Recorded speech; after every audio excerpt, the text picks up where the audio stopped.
Hey LinkedIn, and welcome back to Business Unusual. This is a live show brought to you by the LinkedIn News team where we're talking as a community about the changing nature of work. I'm your host, Caroline Fairchild, coming to you from my home office here in New York City. It's Wednesday, September 2nd, and here's a quick look at the top stories that are trending right now on LinkedIn.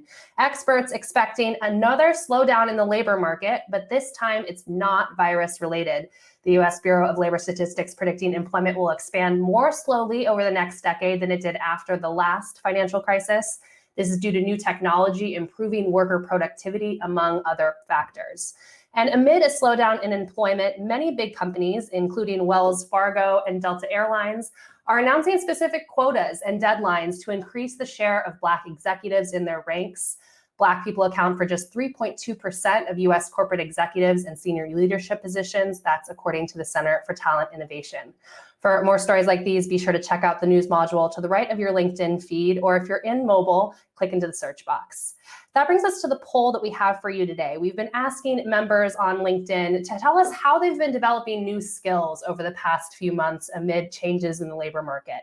Are you A, doing online classes, B, physical classes? Are you reading more books, C, or D, other? Vote in the stream right now, but more importantly, tell us your thoughts behind your vote. We'll have a conversation about that on today's show.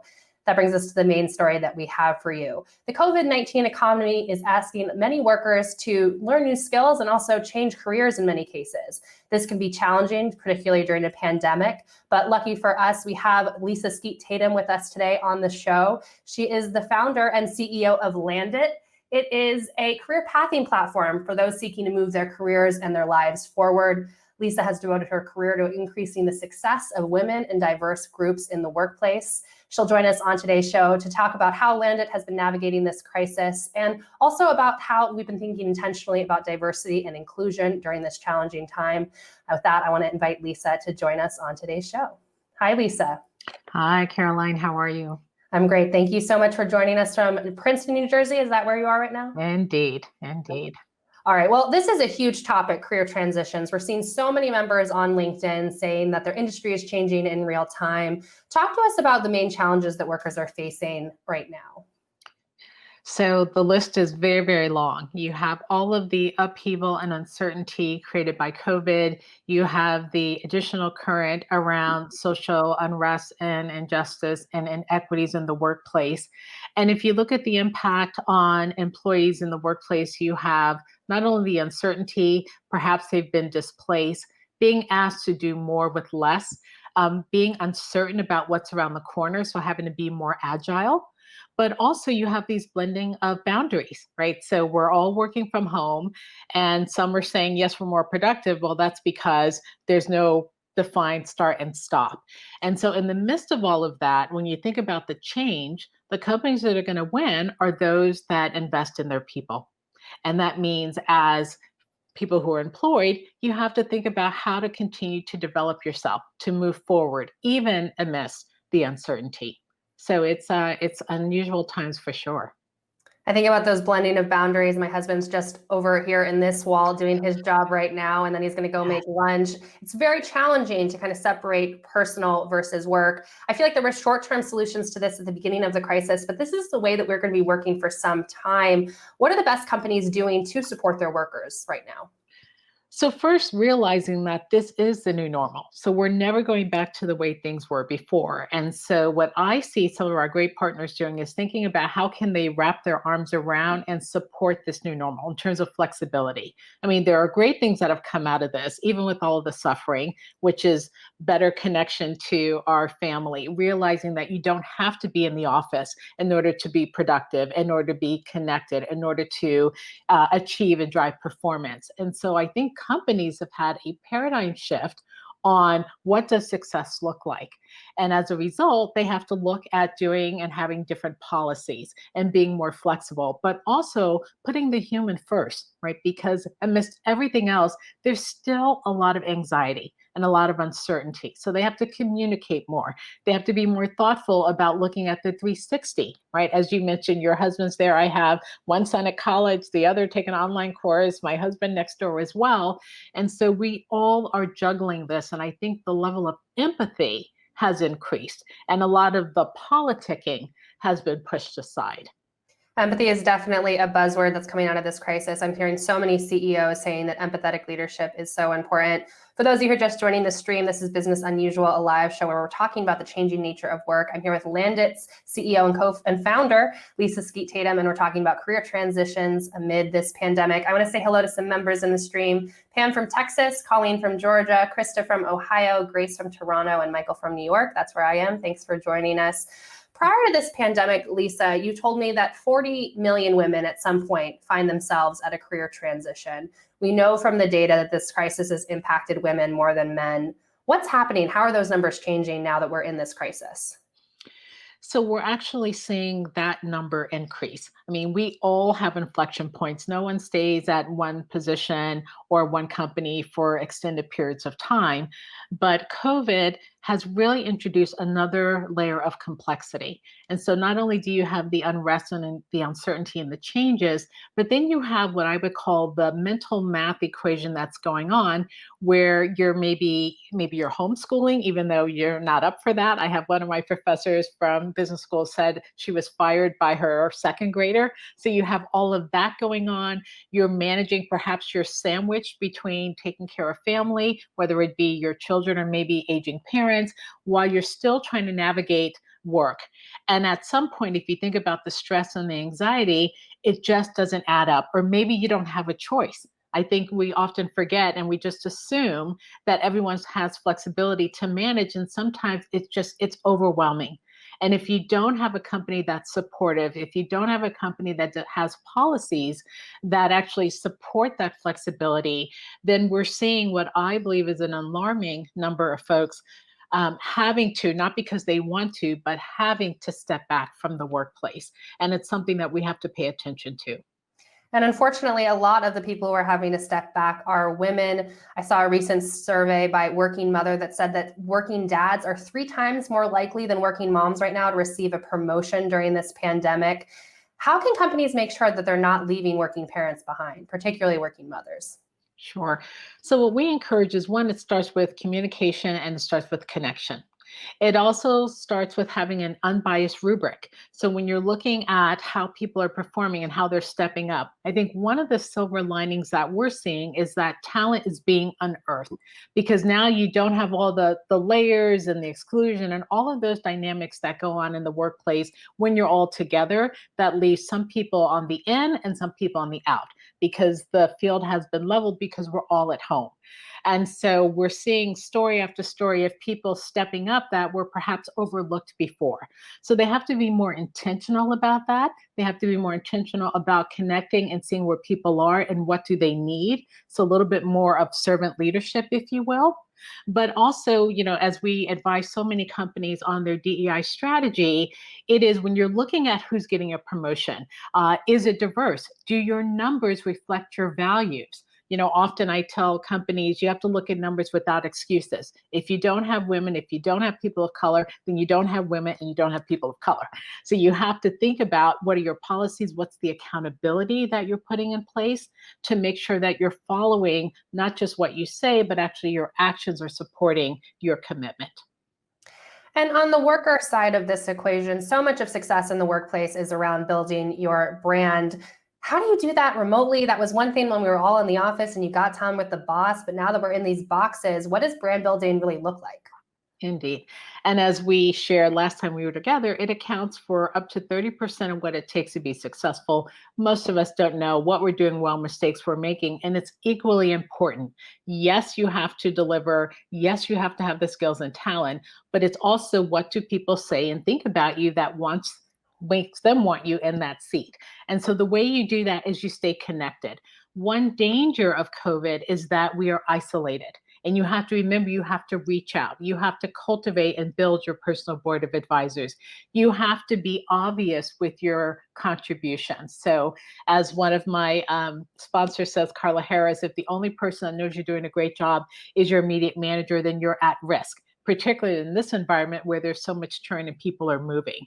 So you have to make sure that you are over communicating, that you are checking in, that you are over delivering on your commitments, because it's probably even more important when you can't see what people are doing. It's more about your done and success list than it is about a long to-do list, if you will. Brand building is certainly important in the COVID economy, and certainly so is skill building. I want to bring back the poll that we have for the members in the stream right now. We want to know, have you developed any new skills over the past few months during this pandemic? And if so, how? A, are you enrolling in online classes? B, are you in a physical classroom, social distance, I hoped? Or C, are you reading more books? D, other. Let us know your vote in the stream, and then we'll talk about that at the end of today's show. Lisa, I've been watching some of the interviews that you've done since the pandemic, and I was surprised to hear that you're thinking right now is a great time to take a risk in your career. We're hearing a lot of members on LinkedIn who are kind of risk adverse right now when it comes to your career. Why is now a great time to take a risk? Indeed. It's a good, I'd say, a guide in general, but particularly now because all bets are off. If you look at how people had to move and had to pivot, and things that were off limits are now open for discussion, now more than ever, you have the space and the margin to try something new. And if you think about the only constant is change, you always have to think about, how are you reinventing yourself? What skills are going to be required? Maybe what got you here is not what's going to move you forward or propel you forward. Or if you think about the organization that you're in, or maybe the group you want to join, what are the skills that are associated with being successful in that group? And maybe where's the gap that you may want to fill or to address or to double down on? So, there's that old saying, if you keep doing what you've always done, you'll keep getting what you always got. English is terrible, but you get the point. Now is the time where you have to paint the grandest, biggest vision you have for yourself, and then go after it. I like to tell people, you have to win first. Because many times, as you said, during these times, we're very logical with our goals, right? We're going to do this, and then we're going to do this, and then we're going to do this. And if you do that, you're going to cap your potential. But if you put a stake in the ground and say, I want to go after X, or I have my eye on Y, and then you figure it out and you figure out who you have to surround yourself with, then when you take that approach, then your possibilities are endless. And so now is the time, maybe you take that risk that you were concerned about, or maybe you didn't think that you could. And particularly if you're in a situation where you're no longer in a position, we're seeing actually the largest number of entrepreneurs start and run with ideas. So use this time where we're all taking a mini break to think about how you may reinvent yourself. And as you're painting that picture of success and what that looks like for you in the future, how do you put together your own rubric for risk taking in terms of what risks are worth taking and what may be too big of a picture, or perhaps too grandiose of a next play? So that's an excellent question, because many folks, when they think about risk, hazard, something's going to go wrong, as opposed to being very methodical about that as well. And so the three questions that throughout my career people have told me to think about is, one, if you take the opportunity, what might you learn? Will it expose you to people or opportunities that may not have been there before? And will it open new doors and new branches that perhaps you didn't dream of? And if you can answer yes to all of those, then you certainly take the leap. But then you also ask yourself, who do I need to surround myself with? If you think about even entrepreneurship, when I was thinking about starting Landit, I had to think about the impact on my family. I had to think about who do I need to surround myself with. So we're very intentional about everything else we do. But when we think about our next step, when we think about maybe stepping out of our comfort zone, we're not as methodical. And so that's when we need to put that type of rubric together, but also know your non-negotiables. Maybe a move is not in the cards for you. Maybe commuting every day for 2 hours is also something you don't want to do. So you need to have your must-haves and distinguish that from a preference, right? Because when you have a whole bunch of preferences, then you wall off opportunities. So having that rubric, but also having kind of your non-negotiables, will help you better evaluate your next steps. I'm seeing many members in the stream resonating with what you're saying, Lisa. Dorothy says, I agree, always thinking about how to reinvent yourself. Dolores says, yes, I agree that most often we are scared to step out of our comfort zone and try something new. Taking risks can be scary. Dorothy and Dolores, thank you for joining us on today's show. That is such a great point, because so many of us, 98% of us, suffer from imposter syndrome, right? That's whole notion of what you think you know, what you think everybody else knows, and we underestimate how that stops us from moving forward. forward. And so what I would say is you want to be a yes and not a yes but. And even if you're scared, you take it anyway, because being courageous doesn't mean that you don't have the fear. It's that you manage and you take the leap forward anyway. That's such great advice. And I feel like imposter syndrome, it must be on the uptick with all this isolation. If you're in the stream right now and you're feeling imposter syndrome, how do you get out of that, particularly when you are not in the same room as your colleagues? So you may not get out of it. It's like confidence. Some people say, I'm going to wait till I'm feeling more confident. Well, it may not come. So what you have to do is figure out, how do you stack the deck in your favor in other ways? So this is why, particularly in COVID, why isolation is so dangerous. So we talk a lot about it, Landit, that you have to think about your squad, right? You have to have your mentor, you have to have your sponsor, your point expert, your connector, and your close friend. And this is your dream team, if you will, people that you reach out to who only have one goal, which is your best interests at heart. And so this is who you're going to bounce ideas off of. You know, I'm a big believer in surrounding yourself with people that have higher expectations of you than you have of yourself, because they're going to give you that gentle, loving shove to kind of go off the cliff and take that risk. And so your mind will always go to the worst if you iterate alone. So whether it's your board or a coach, even, that's one of the best kept secrets of your career, is having a coach. So these are the types of folks that you want to reach out to help you put in check those feelings that sometimes can be paralyzing. I'm seeing a question in the stream that I want to get your take on. Olivia's asking, what is your advice on applying for new roles when you don't have the experience or tenure? What kinds of things should you incorporate into applications or interviews? Indeed. So this comes down to storytelling. And we know sometimes with women in particular, even though they may have, say, there's 10 skills required and maybe they have 7, they won't go for it. And we know that others, if they have 2 or 3, they will go for it. And so many times we don't see the transferable skills, or we don't see the value that we bring. And so when I counsel folks and when we encourage folks, it is, think about yourself in terms of your future value, not just what you've brought in the past, right? So it's about matching your interests with the foundational skills, but also you want a role where you're going to be able to stretch, right? Because it's in the being in a little bit of state of discomfort where you have the growth, where you have the courage, where you have the breakthrough performance and hopefully satisfaction. So think about the story of weaving your passion and your skills as you are presenting yourself. And don't take yourself out of the game before you even get a shot, right? Because lots and lots of people tell you no. You don't tell no to yourself. If this is something that you're interested in, then you think about that story. You think about maybe who can co-sign for your brilliance, if you will, and then you go for it. That's such great advice. And Lisa, on top of this pandemic, we're combating systemic racism in this country, and it's forcing a lot of corporate leaders to look inward on their practices and their policies. We saw at the top of the show that lots of companies are now instituting quotas as well as deadlines to get more Black leaders into their corporate ranks. What's your take on that? And then also, what does commitment really look like to this issue? So I would say it's about time. But it's the right thing to do, and it makes business sense. And now is a time where companies have to be obvious with their values and their commitment. And we have to move beyond just talking about it to action, particularly off the heels of COVID, where companies had to pivot so quickly. You now can't turn around and say, whoa, give us a moment to figure out, equity and diversity. You have to be obvious with your commitment. One of the things that we advise companies is, many folks will go out and they'll choose one person and they'll say, okay, we got the diversity thing done. And truth be told, the head of diversity is the CEO. It's the leaders in partnership with your DEI colleague.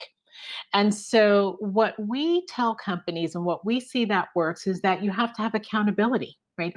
You have to put a stop to bad behavior. You have to put equal emphasis on people thriving, because most companies focus on intake, and great companies will always attract great people. The question is, when they get there, do they stay? Do they thrive? Do they progress? Do you have programs and investment that allows everyone to have a shot at success? And then are you looking at the numbers without excuses? So now is the time. And those companies that invest more intentionally in their people, all of their people, are going to be the ones that thrive and come out of this stronger than ever before.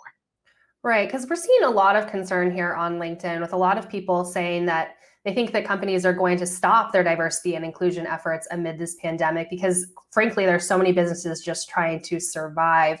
How do corporate leaders continue to think long term when it comes to talent acquisition, and why is it important right now?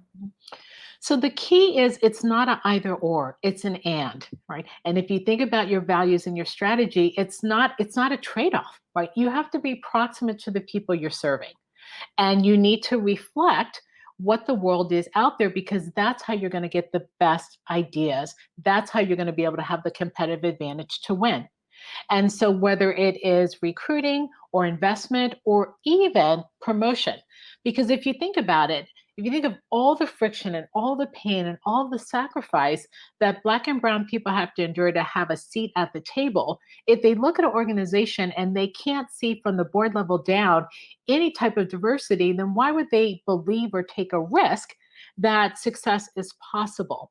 So, yes, it's the right thing to do and it's good business and it's not a trade-off. It has to be built into all of your systems and all of your processes because it's about all tides rising. And it's not just what you do for Black and Brown people, other people are watching as well. Your shareholders, your customers, allies in the workplace, they're all looking for leadership and authentic leadership. And where does the company really stand?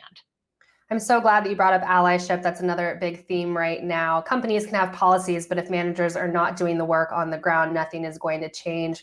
What does active allyship look like right now for those in the stream who are wondering how they can support their colleagues right now virtually? Yes. So allyship is about standing up and speaking up even when you're afraid, even when you don't know what to say. Because if it's authentic and if there's trust and people believe that you're coming from the right place, then they're all welcoming forward. I think the mistake that we make is putting all of the burden on the people of color or the Black people in particular. And they can, and we can educate you on the experience, right? What's it like in the company or what's the journey? But you have to educate yourself on the history. And so you can't expect that Black people are going to solve it all. It cannot be done without the partnership of allies. So that is accountability. That is insisting on having diverse panels. That is having a non-biased rubric when it comes to promotion. That is when you see bad behavior that you put a stop to it, that your culture is consistent, that you don't have a culture of fear. When all of this started unfolding, I can't tell you the number of allies that reached out to me and said, I want to say something, but I'm afraid that I can't. And so if you are a leader that believes in this, then you have to look at who you're surrounding yourself with. And have you made it very, very clear what the rules of engagement are within a company, right? Companies have cultures and they have rules. So either you understand and you sign up for that, or perhaps there's a different place. And so it's going to require allyship across the board of all kinds, individually and policy, to actually have a lasting change and make a difference. And by the way, people are fatigued and they're activated. So now is the time. This isn't a down the road, it's now. Absolutely. And Lisa, speaking of lasting change, I'm going to ask you to take out your crystal ball right now. How is this pandemic? Yes, exactly. Time to whip it up. How is this pandemic going to change the workplace moving forward? What are you hopeful on in terms of how this new normal is going to shape not just the diversity of the workforce, but how work gets done? Indeed. So, one, talent is going to be able to be found anywhere because now it's just about not just about coming to the office. So now we can look more broadly. Number two, more people can opt in because I'll tell you, traveling is exhausting. But if you're able to do your job, if you're able to bring the best measure of yourself there, but you don't have to sacrifice so much on the home front or even your own personal well-being, well, that opens up possibilities.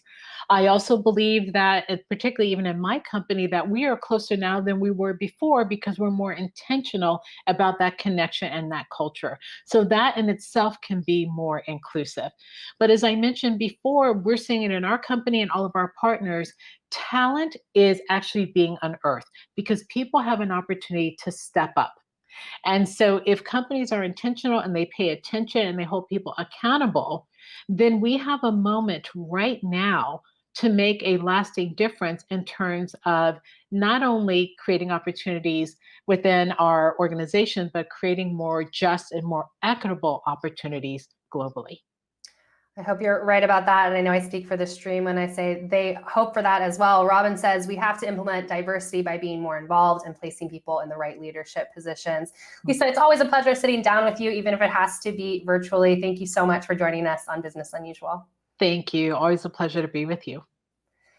That was Lisa Skeete Tatum. She's the founder and CEO of Landit, giving us some critical advice about not just how to make a more diverse workplace, but also to make work for everyone during this challenging time. I thank her for joining us on today's show. This is Business Unusual, a live show coming to you every day from the LinkedIn news page at 12 Eastern.